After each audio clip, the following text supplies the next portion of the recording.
What is a badger? Badgers are medium-sized, short-legged mammals in the superfamily Musteloidea, which includes families like Mustelidae, weasels, otters, and Mephididae, skunks. Encyclopedia Britannica.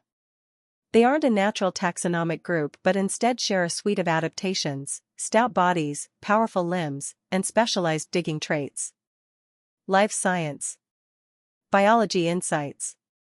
Key species and distribution. Badgers inhabit a broad geographic range. European badger, Meles meles, found across Europe and parts of Asia. Encyclopedia Britannica. Wikipedia. American badger, Taxidea taxus, inhabits grasslands of North America. Life Science.